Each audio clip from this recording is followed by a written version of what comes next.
What's going on, everybody? It's your boy Quan Teasy with the Christocrats. I am skipping the introduction today because this video that I have is, I'm going to try my best to keep it as short as possible, but it is probably going to be a little lengthy, but it's very, very, very important.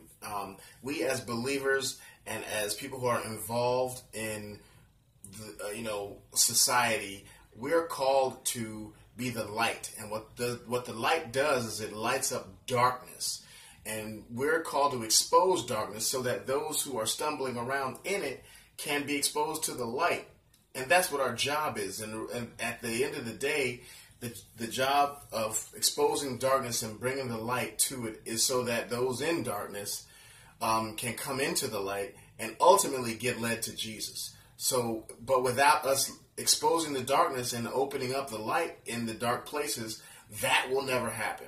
And where the most dark is at right now, and we're coming out of, is in the political realm. And for us as Christians to believe that politics are for other people and we should stay out of it,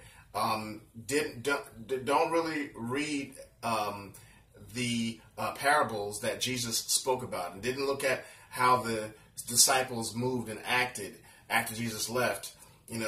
Just the fact that Jesus came down to the earth to get his hands dirty, to see to help us and show us how to live, and to shape, not only to save us, but to shape our morality, is a political move in and of itself.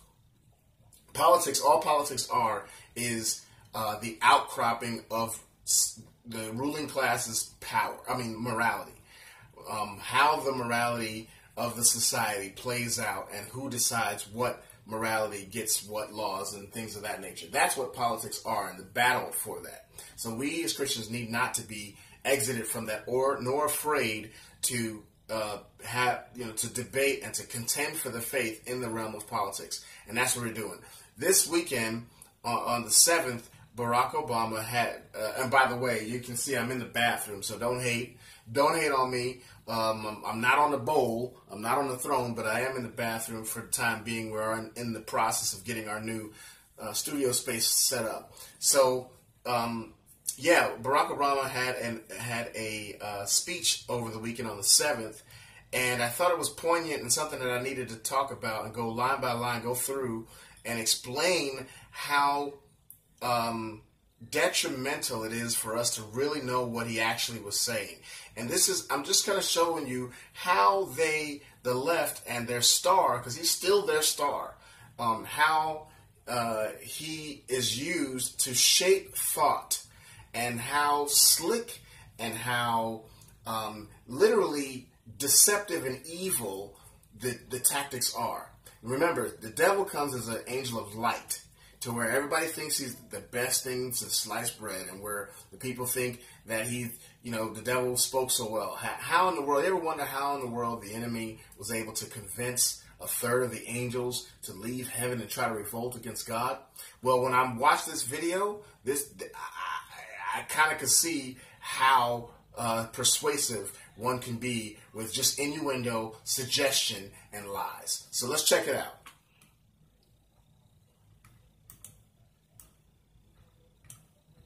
So we're going to check it out. He was at a college campus. So here we go.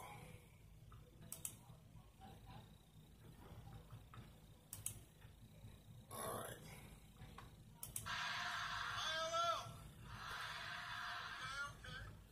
So he gets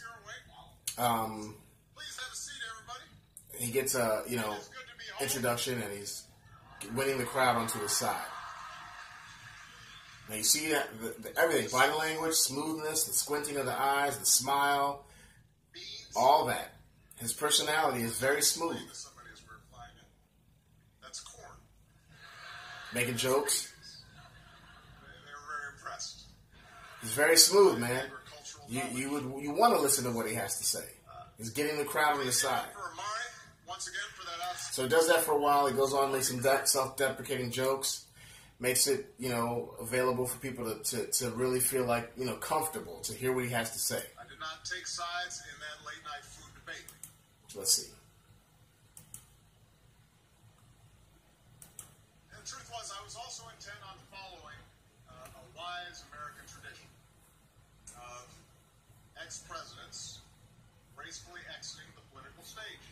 Okay, so he's setting this up to let you know that, hey, I wasn't intending on making any comments on the current president or the current state of affairs. He's already setting you up, because you're already pre-thinking what he's about to say. He said, I wasn't intending on doing this because most presidents, or every president, they step off the stage. So what is he insinuating? That there is something so important that he has to break with that tradition, right? So you're already subconsciously being set up for what he's about to say.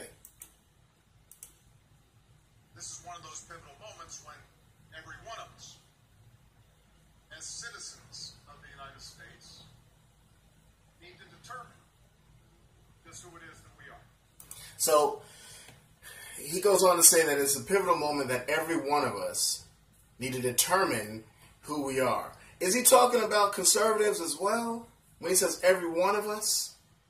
Is he talking about every one of us who agrees with him? Is that who he's talking about?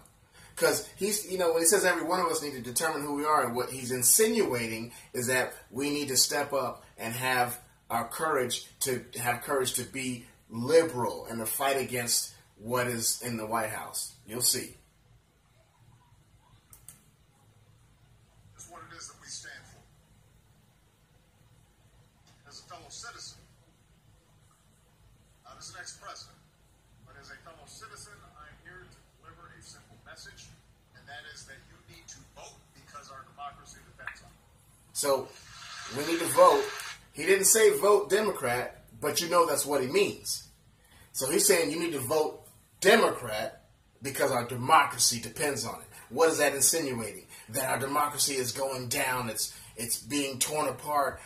Where the very fabric of America, which he is saying is democratic. You'll see this soon. Is being threatened by President Trump and his agenda. Which, by extension, he's talking about you. And I'm gonna show you. Watch.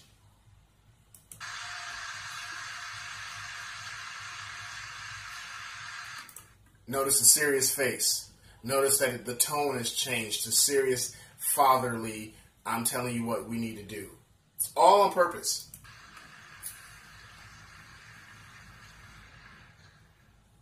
Now, some of you may think I'm exaggerating when I say this November's elections are more important than any I can remember in my lifetime. I know politicians say that all the time. I have been guilty of saying it a few times, particularly when I was on the ballot. Throws a joke in there. Keep it a little bit light. But just a glance at recent headlines should tell you that this moment really is different. Watch. The stakes really are higher. The consequences of any of us sitting on the sidelines were dire. So the consequences, what is he talking about? He's talking about consequences that go against what they believe, what he believes is true, right, and should be what America, the leftist liberal agenda. We're not talking about having a discourse. We're not talking about having a fair, let's come to a fair, equitable agreement. They're talking about their agendas that he pushed for 8 years are jeopardized. Not talking, and notice he's talking in suggestions. He didn't say the democratic, liberal agendas are being jeopardized. He said the agenda. He just said the agenda, assuming that you're going to connect the dots. It's not as if we haven't had big elections before or big choices to make in our history. So let's see if we can skip through here. The fact is, democracy has never been easy, and our founding fathers argued about everything. We waged a civil war. We overcame depression. So he's going through America's history. We lurched from eras of great progressive change to periods of retrenchment. Great progressive change. What progressive change? The only progressive change that America had in the past was because the Republican Party, which was formed of free slaves, pushed for it. The liberals, the Southern Democrats, didn't want change. They didn't want the correct kind of change. When you say conservative, conservative means we want to conserve what the Constitution allows for. Not going around it and changing it and twisting it to fit the times. That's what conservative means. Let's move on here. Strengthening our system of primary and secondary education. Stitching together a social safety net. And all of this led to Okay, wait. prosperity. I gotta back up. So, listen, he's talking about the great things that America has done, right? That he sees that America has done that is in jeopardy. Notice he just said what's in jeopardy. Now he's going to list for you what he thinks is in jeopardy. Economy, a 20th century economy, guiding our free market with regulations to protect health and safety and fairness. Guiding our free market with regulations. That's code for more taxes on the rich, more taxes on the businesses, which Trump took away, and you saw things skyrocket when he did that. Competition. Empowering workers. Unions. In movements. Investing in science and infrastructure and educational institutions like U of I. Strengthening our system of primary and secondary education. Stitching together a social safety net. And all of this led... See how he snuck that in there? Stitching together a social safety net. He's talking about welfare programs. He's talking about governmental programs that have crippled the black community, that have made many of us, black, white, and all in between, be beholden to the government. That's what he's talking about, in code. To unrivaled prosperity. He's saying all that led to prosperity, which is not true. Broad and deep middle class. Not true. In the sense that if you worked hard, you could climb the ladder of success. Serious But tone. not everyone was included in this prosperity. See? There he goes. Not everybody was included in this prosperity. So that's the identity politics. That's the race card right there. There's a lot more work to do. And so, in response to the state of slavery and segregation, and the reality of racial discrimination, the civil rights movement not only opened new doors for African Americans, but also opened up the floodgates of opportunity for women and Americans with disabilities and LGBT. I knew it. Okay, so we got to pause there. So he is now equating the, and this is slick. This is why you got to pay attention. He's equating the advances of civil rights, couching it in all these great things that America has done, based in and around the progressive, he used that word on purpose, progressive agenda. So he's trying to say or insinuate that these things that happen, the civil rights movement, women's rights movement, all these things happen because of democratic, liberal, progressive ideologies that push them through, which is complete and utter lies. If you go and look it up, the Civil Rights Act in both times in history that were passed by Republicans. The second time in the 60s, it was a Democratic president, but the people that actually passed the laws and voted for the laws to be passed were Republicans, and Democrats almost unanimously voted against it. So he's lying. He's lying to you. Others to make their own claims to full and equal citizenship. And although discrimination remains... Oh, and I forgot to say, he threw in there homosexual LGBT stuff. That didn't just happen until recently, until he was in office.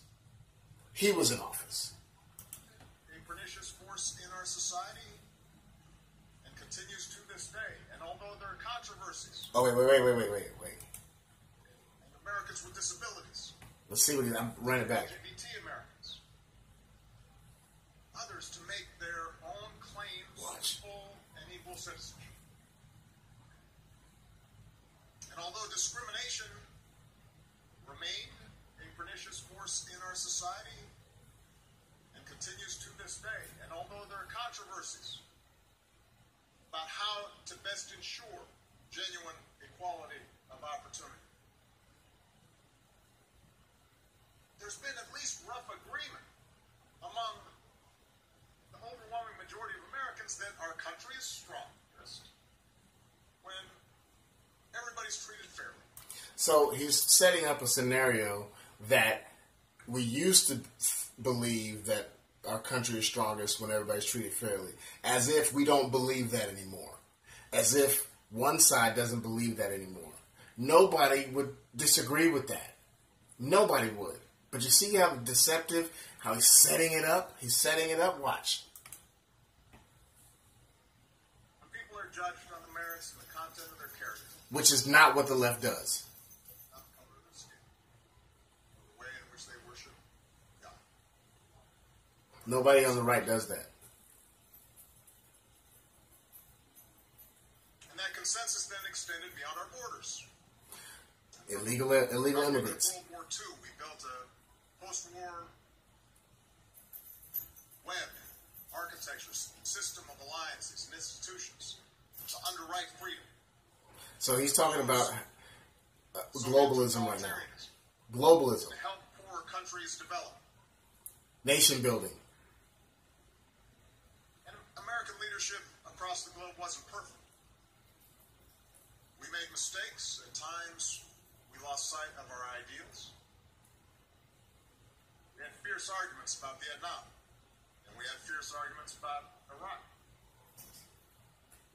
See the tone? Thanks to our leadership, a bipartisan leadership, and the efforts of diplomats and Peace Corps volunteers. And most of all, thanks to the constant sacrifices of our men and women in uniform. See, this is trying to get everybody on the side before it drops the bomb. It's coming. War between the world's great powers. Not only won the Cold War, we helped spread a commitment. See, and I'm going to skip through here because I don't want this video to be too long. Human rights, democracy, the notion of the inherent dignity and worth of every individual. So he's saying things that nobody would disagree with. And even those countries that didn't abide by those principles are still subject to shame and No, not under his still administration. had to at least give lip service. Not under his administration. That provided a level No way, you know. continually improve See, now. prospects for people around the world. Nope. That's not under his administration. He's lying. That's the story of America. So you see how they set it all up to this point. Now watch what he says. A story of progress. Progress under democratic rule. Progress, incomplete progress, but progress. And that progress wasn't achieved by just a handful of famous leaders making speeches. Which is what he does. It was won because of countless quiet acts of heroism and dedication by citizens, by ordinary people, many of them not much older. See, this is how he's masterful at winning the crowd, getting the crowd on the side. They're enthralled. You can hear a pin drop. Bystanders to history, ordinary people, fought and marched and mobilized and built and yes, voted to make history. This is all couched in his ideology about liberalism. Of course, Notice that. there's always been another darker aspect See, here we go. Here we go. to America's story. Here we go. This is what I'm talking about. Progress doesn't just move in a straight line. There's a reason why progress hasn't been easy. Why hasn't it been easy, Mr. Why Obama? throughout our history, every 2 steps forward seems to sometimes produce 1 step back. How? He's going to tell us how. Each time we painstakingly pull ourselves closer to our founding ideals. That all of us are created equal. Endowed by our Creator with certain inalienable rights. The ideals that say every child should have opportunity and every man and woman in this country who's willing to work hard should be able to find a job and support a family. Notice Their small piece keys to the American dream. He's saying things that nobody disagrees with. Nobody. But he's setting you up to let you know who is the enemy in his eyes. Notice, he spent the first 20, 15 minutes talking about America and the progressive things that he thinks made America what it is, and how we're in a detrimental time at the moment, and what is going on, and now he's telling you about to tell you who the threat is. That every time we have made one step forward, we get 2 steps back. How does that happen, President Obama? Our ideals that say we have a collective responsibility to care for the sick and the infirm. That's Obamacare. We have a responsibility to conserve the amazing bounty, the natural resources of this country. Global warming or climate change. You see the codes? Of this planet for future generations. Each time we've gotten closer to those ideals. Each time that we've created policies that you agree with that are detrimental to the country, that line the pockets of you and your cronies, you get pulled back. Somebody somewhere is pushed back. Who's that somebody somewhere? Who is that? Who's that pushing back? Who's he talking about? He's talking about conservatives. He's talking about believers. He's talking about Christians. He's talking about people that constitutionalists, people that capitalism. That's what he's talking about.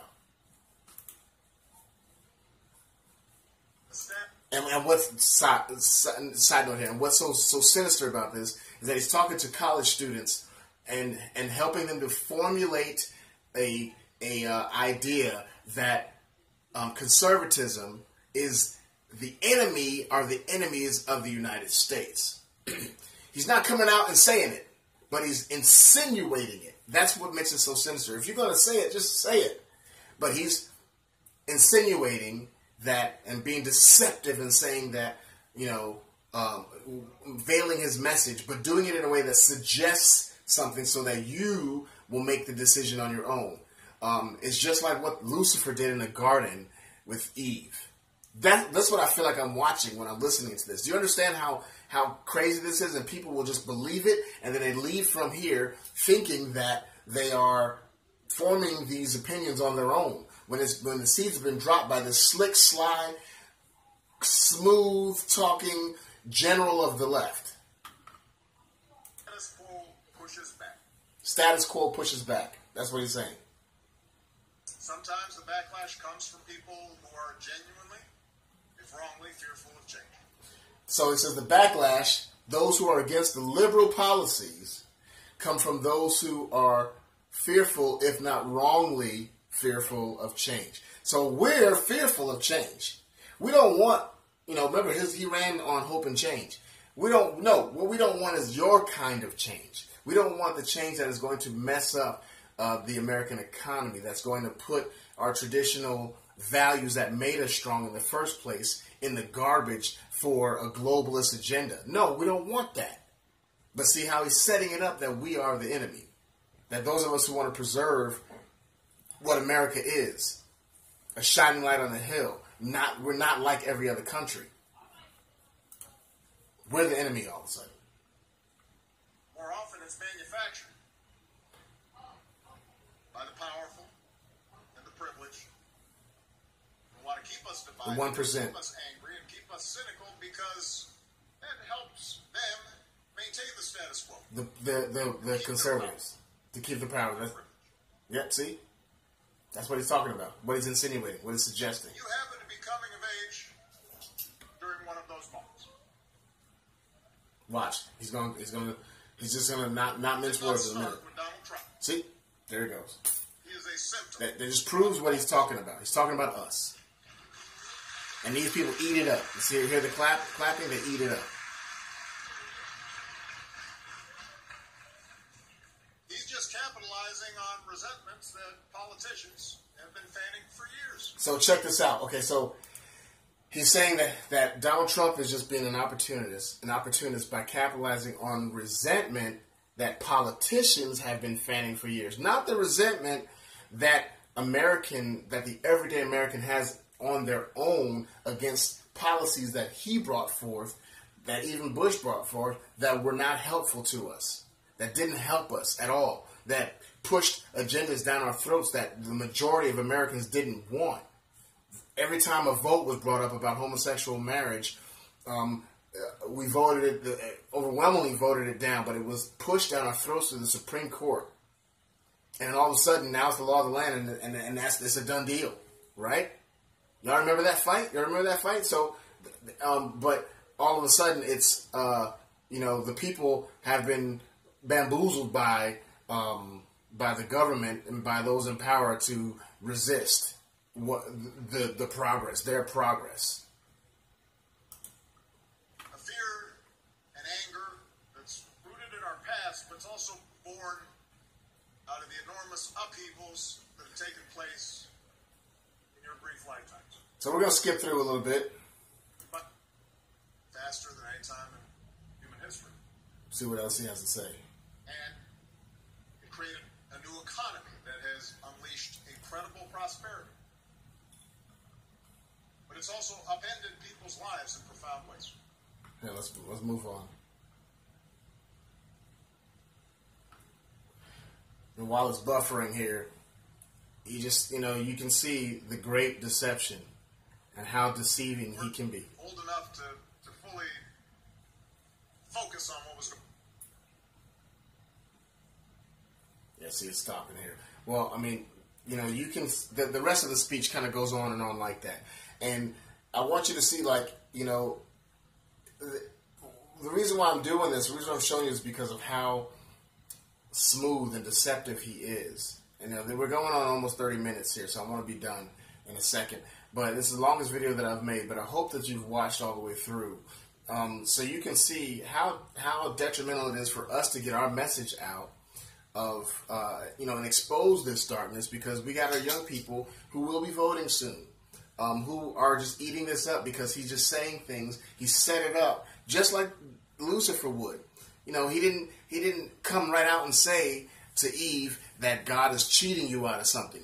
What he did was he made a suggestion and let Eve connect the dots. And that's what this man is doing and what the left does generally. Now, you have some kooks out there that just go crazy and scream and say things, but the general, the one that they bring out the big guns because they're scared of what's going to happen in the midterm elections, they bring out the big gun, and he does his charming snake oil salesman bit, and gets you to believe that, first of all, he says, how America's great, and insinuates that what makes America great is social, progressive democratic programs, right? He doesn't name any of them, but he suggests them, and then he says that there's a threat against the America that we all know and love, and that threat is Donald Trump and his ilk. And so we need to be able to stand up, be involved, speak the truth. Don't be afraid of these people. And then he goes on to talk about Benghazi. You can listen to it, how he talks about Benghazi and how that was a conspiracy. And then he goes on really to take credit for the economy, which I'm just going to say something real quick. And we're done watching this thing because I don't know if I can watch any more of it. But why is he taking credit for this economy if the economy is not doing so well? If Donald Trump was so horrible, why would you want to take credit for something that he's doing? That he's doing, that's happening on his watch. What happened to when he said that the jobs that left America are not coming back? And what is he going to do? Wave a magic wand? What magic wand does he have? And and guess what? It's happening. So now that it's happening, all of a sudden now it was Obama was the one. It was his fault. He's the one that started it. Just by the way, when he was in office and labor, the job numbers were coming down little bit by little bit by little bit. Not a whole lot. It took 8 years now, by the way, little bit by little bit. They weren't adding in the labor participation rates. And by the way, he got in 2008, and he's talking about numbers in 2016, 8 years later. are the same as the numbers that are now. And Trump has been in office for 2 years, less than 2 years. So y'all do the math on that. Y'all do the math on who's doing better than who. And again, I want y'all to know that this is not a thing where I'm Mr. So loyal on Donald Trump, but we have to bring out the truth, and the truth will set us free. And we need to have our minds freed from this, and you need to be armed to be able to talk to your kids, your young people, and others around to let them see how deceptive they are. How deceptive they are. Take heart. Don't be fearful. I just wanted to kind of bring that out a little bit. I've been thinking about doing this video for a minute. We love you guys so much. There's some cool things coming up ahead, like I've been saying. Smash the like button, smash the subscribe button if you like our content. If you want more, we got more coming. And hit that notification, that little bell.